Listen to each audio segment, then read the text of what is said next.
On va s'intéresser à un autre gros morceau qui est un sujet qui est systématiquement abordé dans les entretiens que je réalise quasi au quotidien avec des personnes qui s'inscrivent sur Dotmarket, qui est la compréhension des différents types d'actifs digitaux et les modèles économiques qui sont rattachés à ces actifs digitaux.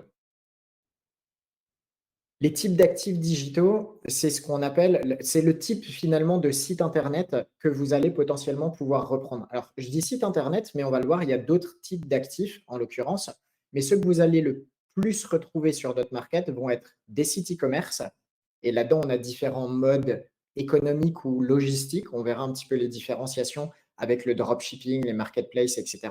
On a les sites de contenu, médias, blogs, pensez à tout ce qui repose sur du contenu majoritairement. On a les SaaS, évidemment, et on a les autres actifs que vous allez un petit peu moins voir sur Dotmarket parce qu'il n'y en a pas beaucoup à vendre en France, mais qui vont être les newsletters, les podcasts, les applications Shopify, etc. L'enjeu du coup de cette partie-là, c'est vraiment de décortiquer tout ça et j'espère que ça vous apportera vraiment une compréhension beaucoup plus avancée sur la différenciation déjà entre les différents types d'actifs et qu'est-ce que ça implique, aussi bien en termes de compétences que de temps de gestion, que les modèles économiques rattachés à ça. Et pareil, en fonction des modèles économiques, qu'est-ce que ça implique pour vous potentiellement en termes de compréhension et en termes de travail au quotidien. Donc, on va commencer avec les sites e-commerce. Et dans site e-commerce, en fait, on va mettre tout ce qui est e-commerce, dropshipping, marketplace et les business FBA, donc Fulfilled by Amazon.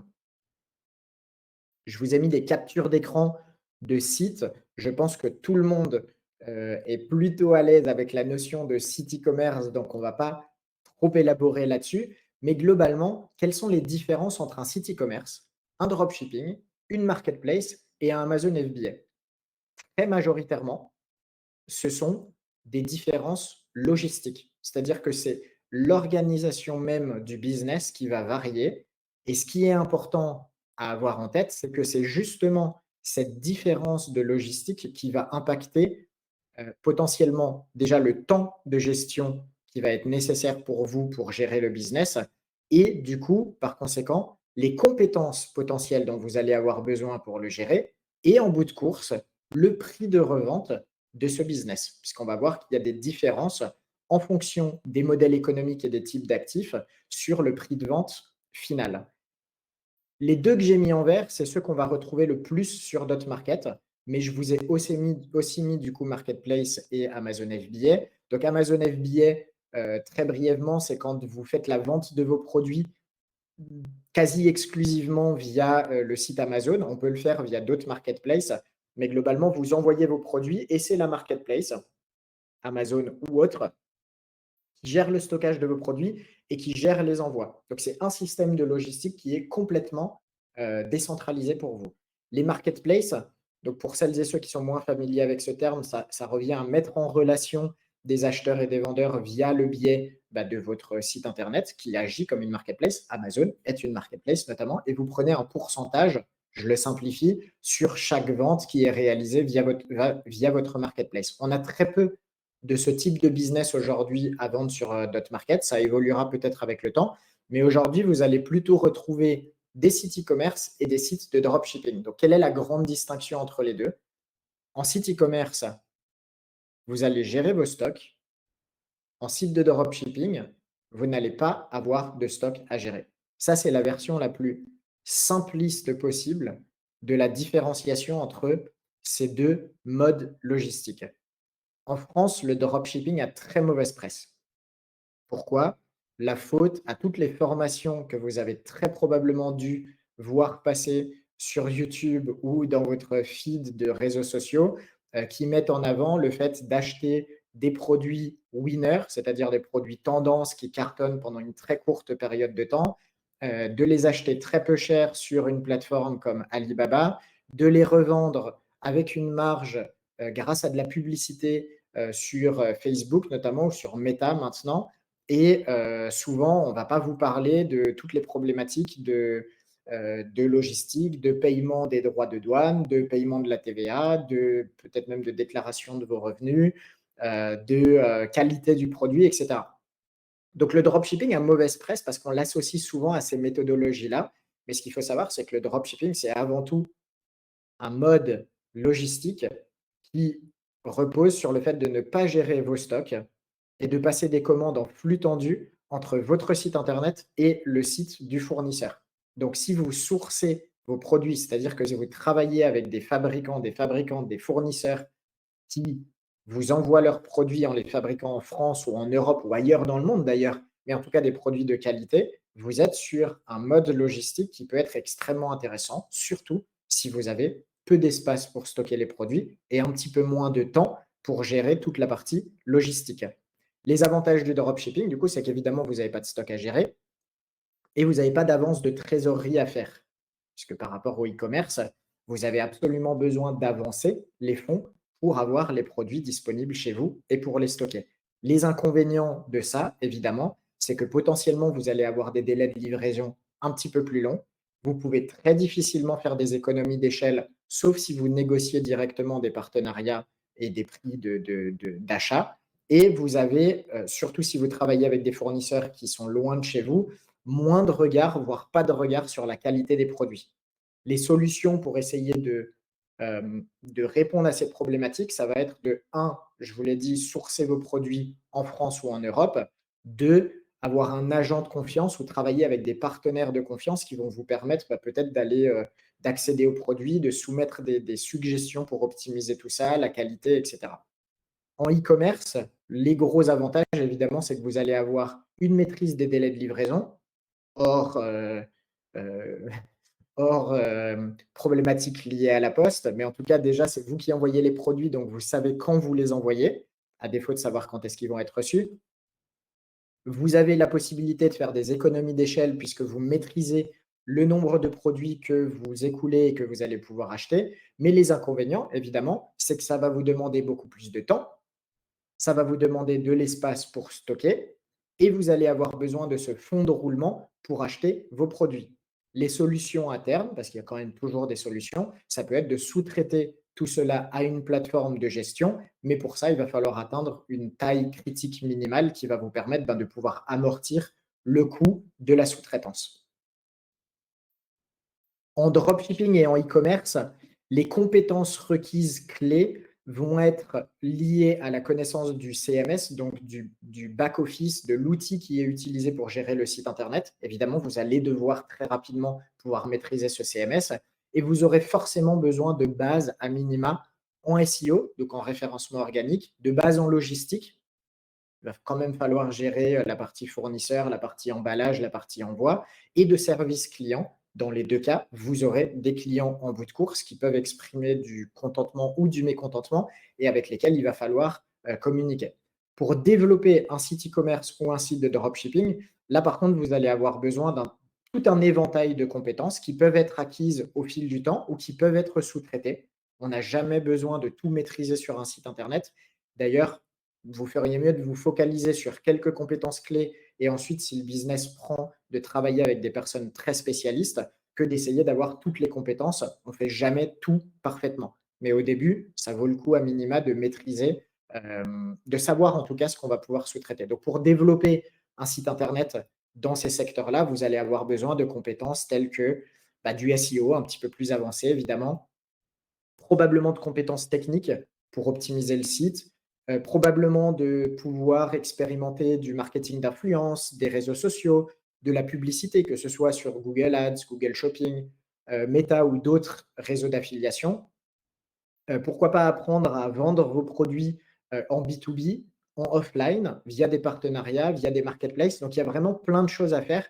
Et d'ailleurs, même si à la base, moi, je suis éditeur de site dans l'univers de l'affiliation, donc j'ai une vraie spécialité sur l'affiliation et le SEO, j'ai tendance à penser aujourd'hui que dropshipping et e-commerce offrent plus de leviers de croissance que les simples sites du contenu sur lesquels, vous verrez, on ne maîtrise pas forcément le produit et tous les éléments liés à ça. Donc, c'est plus de travail, mais on a en général plus de canaux de développement sur ce type de business.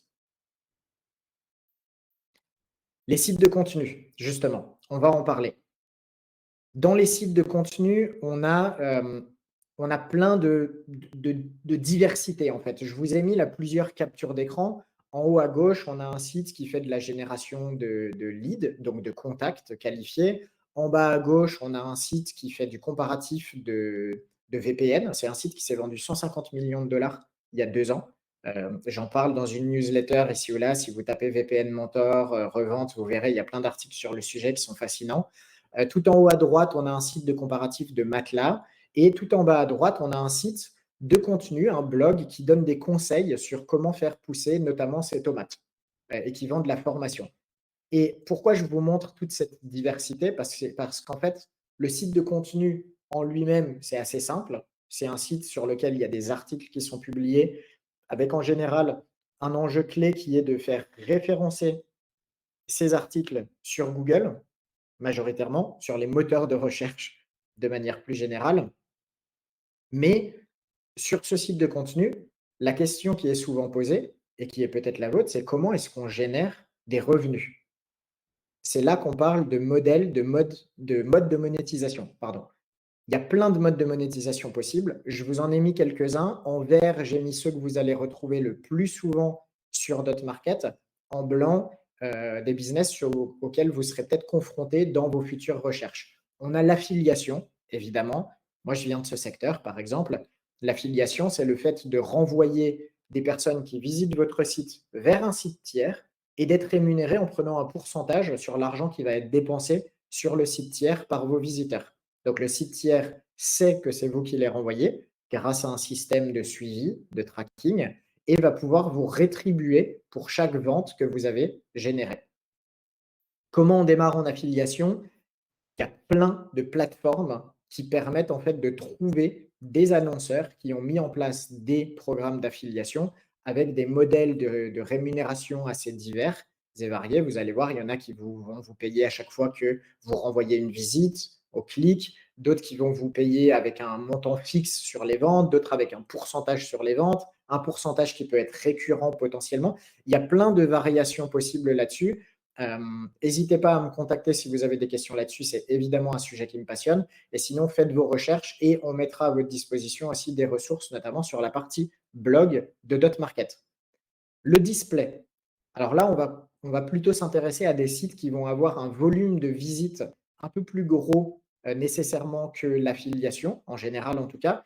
Et l'enjeu, ça va être de diffuser de la publicité. Alors, publicité, soit ce qu'on appelle en programmatique, en automatique, via des plateformes comme AdSense, Ezoic, Mediavine, ou de la publicité qui a été négociée directement avec des annonceurs. Donc, c'est-à-dire que vous allez travailler avec une société qui a envie de faire la publicité et de mettre en avant une bannière, par exemple, pour promouvoir ses produits, qui va la positionner sur votre site internet et qui va vous payer euh, en général soit un forfait, soit un, un prix en fonction du nombre de fois où elle aura pu être vue. L'autre modèle de monétisation qu'on verra très souvent sur Dotmarket et que j'évoquais tout à l'heure avec le site sur le potager, c'est par exemple la vente de produits numériques. Alors, vente de produits digitaux, ça peut être des formations, des e-books, des documents audio, des documents Excel pour apprendre à faire des formules ou Airtable. Il y a vraiment toute une large gamme de produits numériques disponibles à la vente sur Internet aujourd'hui. Et donc, le principe d'un site Internet qui se monétise via ça, c'est que vous allez proposer justement ce produit numérique que vous allez créer en amont, ou si vous rachetez, le produit va déjà être créé, et vous allez avoir une maîtrise complète, et c'est ça qui est intéressant avec les produits numériques, sur la qualité du produit, le tunnel de vente, le prix de vente, etc. etc. La sponsorisation est un autre modèle économique que vous allez régulièrement voir sur Dotmarket. Ça consiste à vendre des liens, donc à des sites tiers qui vont vous rémunérer en échange de la rédaction d'un article dans lequel vous allez mettre un lien qui va pointer vers le site internet du client. Je ne vais pas élaborer là-dessus. Il y a des contenus sur le blog Dotmarket. N'hésitez pas à aller voir. Vous aurez toutes les informations sur ce modèle-là de monétisation. Et ensuite, on a plusieurs autres modèles de monétisation qu'on voit un petit peu moins. La vente de services, ça paraît tout simple, mais vous pouvez avoir un site de contenu sur lequel vous allez vendre vos propres services. Si vous êtes consultant ou consultante, par exemple, vous voyez très bien, j'imagine, de quoi je veux parler et comment vous, aujourd'hui, vous faites la promotion de votre activité. la vente l'utilisation de numéros surtaxés. Je ne vais pas élaborer tout ça, mais sachez que c'est un modèle économique qui est encore utilisé sur certains sites, ou la vente d'abonnements. Alors, sans basculer sur du SaaS, mais simplement, si vous consultez aujourd'hui, la grande majorité des médias proposent une partie gratuite, une partie payante. Donc, vous payez un abonnement pour accéder à certains contenus qui sont réservés aux abonnés payants. Les compétences requises sur un site de contenu vont être, pour les compétences basiques, évidemment, encore une fois, il va falloir maîtriser le CMS. Très souvent, ça va être WordPress, mais pas forcément. Il y a des alternatives. Vous aurez forcément besoin, évidemment, de base en référencement, puisque la majorité de ces sites-là reposent sur du référencement. Et vous aurez besoin de pouvoir savoir créer du contenu. C'est évident. Si votre site repose sur le contenu, comme son nom l'indique, ça veut dire que vous devez être capable de proposer, de rédiger des articles, d'optimiser des articles, de mettre à jour des articles. Donc, il faut un intérêt quand même pour la partie rédaction. Sinon, ça risque de pas beaucoup vous plaire. Et éventuellement, si c'est un site qui fait de l'infoproduit, vous aurez aussi besoin de bases à minima en collecte, en envoi d'email et en optimisation de tunnels de vente. Pour développer ça, je vous ai mis les compétences requises. Encore une fois, l'enjeu, ça va être, si vous voulez aller beaucoup plus loin dans un business, il va falloir forcément avoir des compétences beaucoup plus poussées sur le sujet. Je vais parler très brièvement des SaaS. Je vous ai mis 2 exemples de SaaS. Dotmarket aujourd'hui fonctionne plus ou moins comme un SaaS, c'est-à-dire que vous payez un abonnement pour accéder à une gamme de services, à des sites internet à vendre, à des webinaires, et cetera. Mais on en a mis un autre ici qui est un logiciel de facturation. Le principe, c'est d'accéder à un service qui a été tourné au format logiciel, et en général, un SaaS est monétisé par l'achat de crédit, l'achat d'un abonnement mensuel ou annuel ou d'une facturation à l'usage. C'est-à-dire plus vous utilisez l'outil, le logiciel, plus votre facture va augmenter. C'est le cas par exemple d'un outil comme Brevo, anciennement Sendinblue, où plus vous envoyez d'emails, plus votre facture va augmenter, en plus d'ailleurs de l'abonnement initial qui a été payé. Sur un SaaS, les compétences requises vont être évidemment un peu plus poussées, c'est-à-dire que vous aurez nécessairement besoin de compétences techniques minimales pour comprendre l'enjeu technique de ce SaaS. Comment est-ce qu'il fonctionne? Qu'est-ce qui se passe si jamais il y a un problème, etc. Donc, c'est souvent réservé à des personnes qui ont une affinité avec du développement, alors pas forcément un développement très poussé, parce qu'après, vous pouvez faire appel à des experts et des expertes, mais vous aurez besoin de comprendre un petit peu qu'est-ce qui se cache sous le capot. Et évidemment, en parallèle, toujours les mêmes compétences de base. Quand on veut gérer un business digital, il faut comprendre comment les visites arrivent et donc comment à minima les maintenir avant de pouvoir les développer. Et on va conclure très brièvement avec les autres types d'actifs digitaux. Comme ça, j'espère que vous aurez vraiment un panorama complet du paysage de ce qu'on peut retrouver sur Internet. Et on a évoqué les newsletters. Je vous ai mis par exemple une newsletter avec laquelle on a eu le plaisir de collaborer il y a quelques mois, Snowball. Je vous ai mis un podcast, celui de Joe Rogan. Je vous ai mis une suite d'outils qui s'appelle White Bundle, qui est génial, notamment pour les éditeurs de sites sur Shopify. Tous ces modèles économiques, tous ces types d'actifs-là peuvent être monétisés via plein de modèles économiques. La newsletter, qui est celui que je connais le mieux pour en avoir une et pour avoir été le copropriétaire d'une plateforme dédiée à l'achat-vente de newsletters pendant un peu plus d'1 an et demi, plateforme qu'on a revendue depuis à un acteur américain. Sur une newsletter, on peut faire un peu comme sur un site de contenu, on peut faire de l'abonnement, de la publicité, du sponsoring, de l'affiliation. Donc, il y a plein de modèles économiques. Et si vous avez envie de creuser tous ces sujets, encore une fois, n'hésitez pas, il y a plein de ressources sur le blog et plein de ressources disponibles sur Internet.